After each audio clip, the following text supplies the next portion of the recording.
What's up? My name's Shan McMullen. I'm an audio engineer. This is my first tutorial ever, so I really appreciate anybody who's taking the time to watch this right now. Today, I'm going to be showing you guys how to do a basic Pro Tools vocal tracking setup. I'm not really going to focus on the plugins too much. It's more about the routing and the organization of the actual tracks in the session.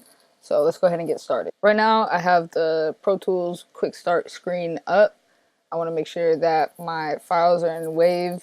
You can also choose AIFF, which is like a higher quality file, but WAV is a lot more common. I'm just going to go ahead and do 44.1 kilohertz for the sample rate and 16 bits for the bit depth. And then since I'm just coming out of my laptop, I don't have an interface right now, I'm just going to go ahead and do a stereo mix so that it recognizes my built-in mic. And then I also want to make sure that this interleave box is checked. If this box isn't checked, or if for some reason you accidentally uncheck it, don't worry, you can just use Command N to pull up a new session once you open Pro Tools if this doesn't pop up. Go ahead and hit OK. So saving is really important. You want to make sure you can locate your sessions after you save them. Don't just use the default destination. Make sure you know where you're saving it. So in this case, I want to make sure I'm going to my desktop. I'm going to save it in this projects folder. I have this folder named tutorials, and I'm going to save it in this folder. And as far as naming the session goes, dating things really helps. So today is the 12th because it's almost 3 in the morning, so it's technically December 12th. So I'm going to go ahead and do 12/12/18, and I'm going to label it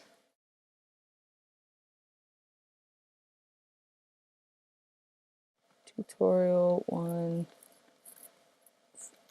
Vocal Tracking. Hit enter. And now we've got our blank Pro Tools session up, saved with the name up here, so we know what the name is and we know right where it's saved. And now we can get started on making the track. So I'm going to hit Shift Command N to pull up the new tracks window. I'm going to need about 10 or 11 mono audio tracks, and then you can use Shift Command N again to add another different type of track, and you can use Command left and right to go through the different types of inputs. So it can be mono, stereo, LCR, 5.1. So in this case I want to use stereo, and I'm going to use Command down to go through the different types of tracks. And in this case I want a stereo aux track. I want a vocal bus, 2 delay tracks, and a reverb track. So that's 4 aux tracks total. I'm going to do Shift Command and again make a stereo master. Hit enter. Now I've got all of my tracks. So I think organizing your session before you start tracking somebody is pretty important. It just helps you move quicker. It helps your workflow be more efficient. For the first audio track, I want to make it my main mic input. So I'm going to label it mic. You can see all of the tracks are selected right now. You can just option click on any of them. It will deselect all of them. Double click on the left here to pull up the color wheel, or the color grid, I guess. And I want to make this track yellow. And just so everybody knows, all of these labels and all these colors are my personal preference. Whatever makes your workflow quicker and whatever is easiest for you is what works best. All of these are arbitrary, it's just what I like. For this main mic track, I want to make sure that I have my main interface input as my input. So right here's your input, here's your output. So if you click on the input, I don't have an interface going right now. I'm just going off of my laptop, so it's just going to use the built-in microphone. And if I input monitor it, you can see I'm just getting the audio from my built-in mic.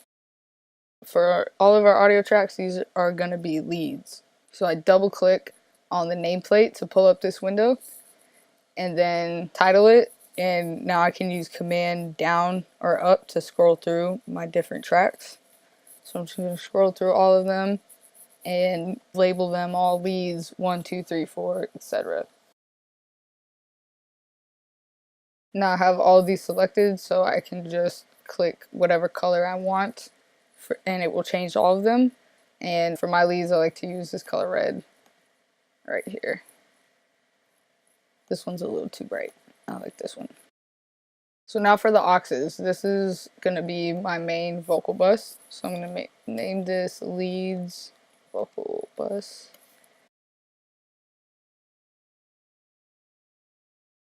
This is going to be my 8th delay track. This will be my quarter delay track. And this is going to be my reverb. And for my buses, I make them this brown color. My delays, I usually make pink. And my reverbs, I usually make purple. These. And we just have our master now, which I just usually leave as master 1. So now that we've got all of our tracks labeled and colored the way that we know we like them, we can route them. So I'm going to select this mic track, hold shift again, go down to my last audio track, hold shift option, click the output, go down to track, and click my lead vocal bus. Now if you already have an input, for instance, this says no input, but if you have an input, a bus or some type of input already, it will not give you the option to go to that track on the track menu. So as long as you have your bus or whatever track you're trying to route it to as no input, you will be able to find that track on the track menu, and it's usually easier than going through the whole bus menu. Now I've got all of our audio tracks going to our lead vocal bus. Now the point or the concept, I guess, of this technique is that when you record here on your main mic track, so I'll go ahead and just let it record for a second.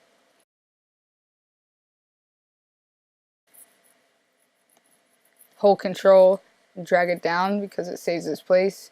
See, no matter where I move my mouse, as long as I'm holding control, it leaves it in its place.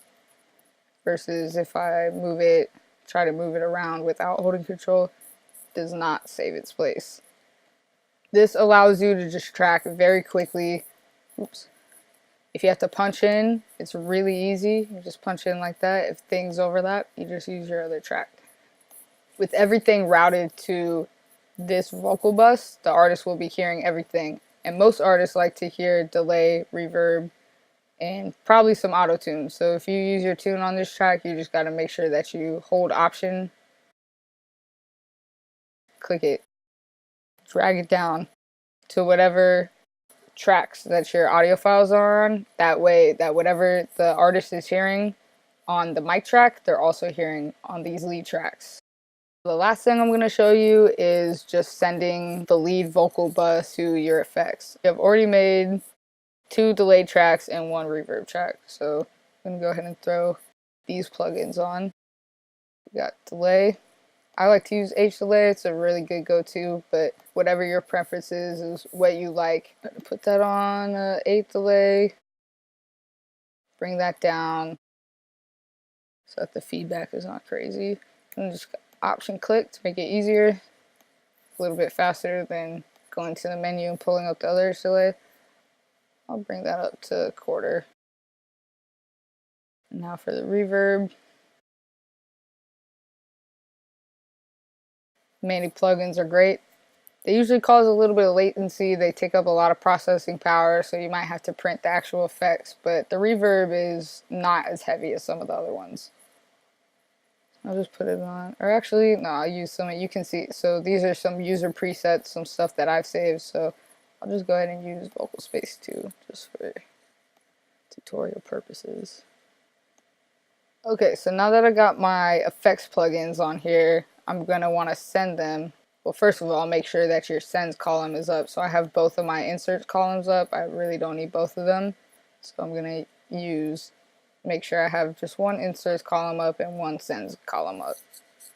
On your sends columns, you can go ahead and send again. Pull out the menu, go to track. The first send I'm going to use is the reverb. And if you option click a send or really anything, it will bring it up to Unity. So again, option click, and you just bring it down a little bit to nothing crazy, just like a more of a mild level. That way, when the artist first goes in, it's not crazy to them. So as you can see, now that I've sent it to my reverb bus, I'm getting signal into my reverb track. So now I can go to the 8th, delay, click that, and now I'm getting signal going into here, which you can see is going directly into the plugin. And same with the quarter once I send it. Boom. So yeah, that's basically it as far as the plugins that go on the lead vocals and as far as the plugins that go on the lead vocal bus rather, and the tracks themselves. I'm going to go over that in future tutorials. This is just a basic setup to record vocals. I hope this helped people. Follow me on Twitter and Instagram at Conductor Shan. And don't be strangers. Hit me up whenever. I'm down to answer any type of questions. I try to be really interactive with people. Comment on this video. Subscribe to me, I guess. I'm new to this YouTube thing. And I'll be making more of these videos soon. Thanks for watching.